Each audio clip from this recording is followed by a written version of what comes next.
I'm not gonna talk about like the who it was. I mean, it's just a person. When I was in high school, I was like 16. I asked her out. It was a big deal for me. I don't think it was as big a deal for her, which made me feel insecure. Most things do, in fact. But I grew up in the suburbs, and for us, everything is like 20 to 25 minutes away.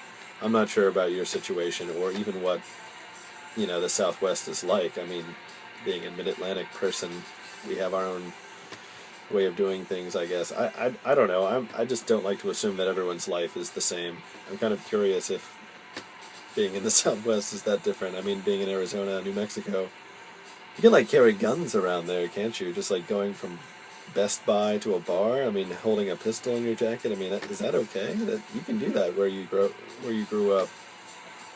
But regardless, my first date. I don't know how I got to that. Whatever, awkward conversations. Um, but on my first date, I asked a woman out. I said, "Hey, let's go to this movie. Um, I'll drive you." So I went to her house, which was the only address I knew how to reach. Um, get her in the car, and it's just, let's go. And I'm just, palm sweating, trying to get there. It's like, please God, don't let there be anything bad that happens. Um, just use my turn signal, make the right moves, don't go over 55, do the right things. Nothing can possibly go wrong. Except there I am in the car trying to like maintain conversation, like, yes, I'm absolutely interested in what you have to say. So that, and coupled with being nervous, being a young driver, and not really knowing where I'm going, I just got on the highway and just kept driving. I had no idea which exit to take. I was just sort of waiting for instinct to kick in, and it just never did. So I'm driving 25 minutes on this highway, just going straight up, no idea where I'm going. And and she says, "Shouldn't we be at the movie theater by now?" And I'm like, "You're right, we should be." That was when I saw an exit, just that moment, to go to another theater. It was a very nice theater, one that we just never went to because it was a big 45-minute drive away. And why would we go to a theater that's so far away when we could just go to the reasonable close one? Once again, the suburbs, this is the way we are. I don't know. So then I thought, great, I'll just take this road. Then I'll go to the fancy theater, and it'll look like I planned it out all along. The deception will be complete. So I get on that highway.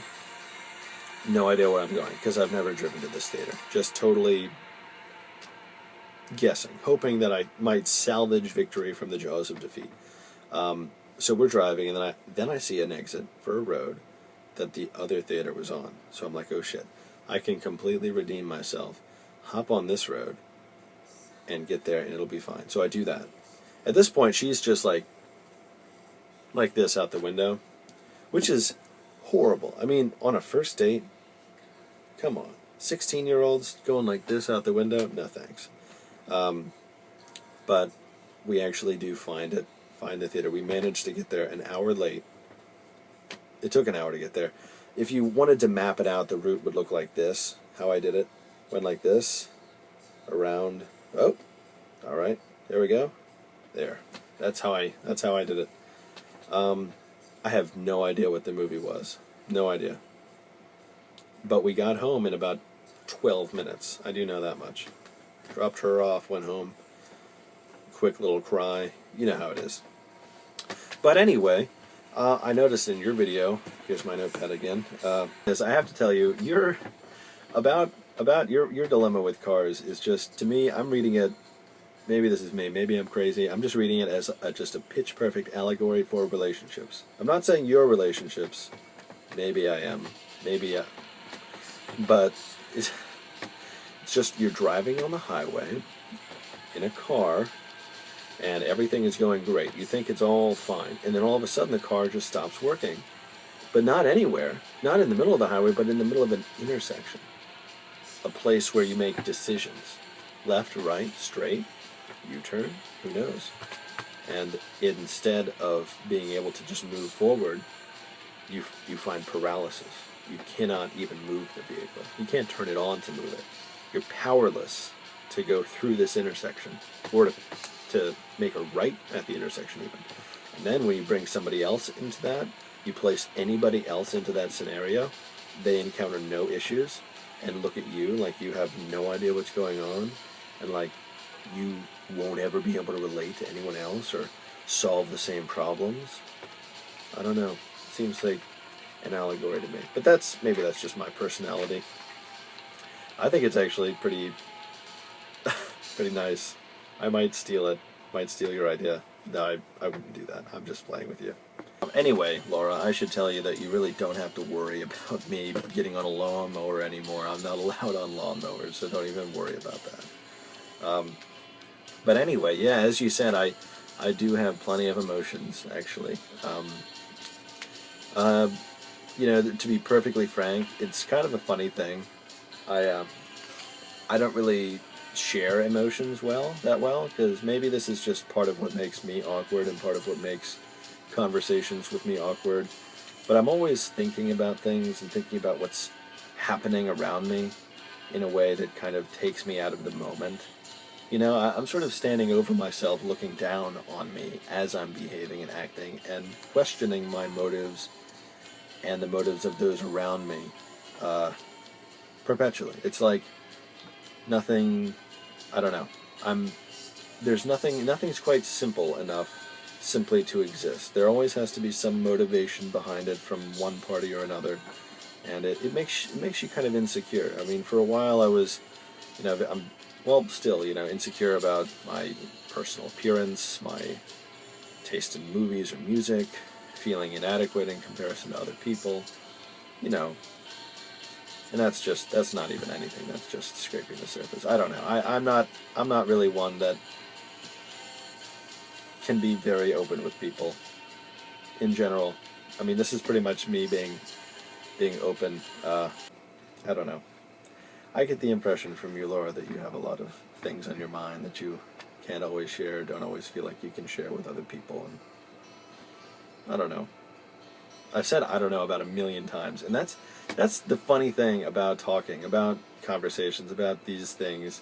We disqualify our opinions so often, just as we're talking, as we're discussing things. And yet we're so narcissistic as to believe that the conversations that we have can be enlightening and powerful, and that our emotions are significant, and that what upsets us means something.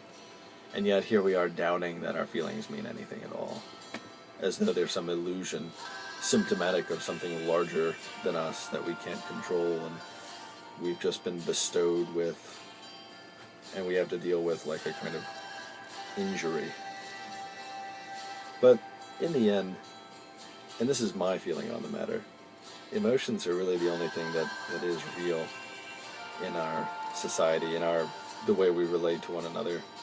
People say things like, I feel this, I feel that, but that's stupid. Who would feel that way, or who cares? Or this is my favorite band, but they're really horrible, and I know it sucks, but I don't know. People are always pretending that the love or the hate or the jealousy or the rage that they have shouldn't be there. And yet it's the only thing that they can point to and identify with any certainty that really does exist in their lives. But they're so hesitant to share it with anyone else. Anyway, that was a huge rant that was interrupted by a phone call. So, what an appropriate place to just to end the video, I guess. I'm looking forward to hearing from you, of course.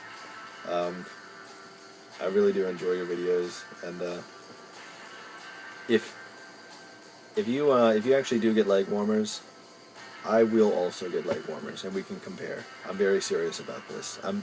I will just go to a thrift store and find them. I don't care whatever. We'll have like we can have a little YouTube fashion leg warmers thing. I don't even know why I'm saying this, because I'm not sure if I want to do this. It just seems like something horribly fun / challenging.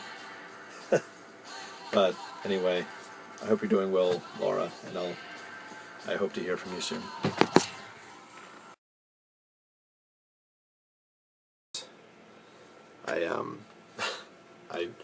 The button to turn it off is on the other side, so you're going to be suspended as a viewer in the air unless I can learn how to edit this.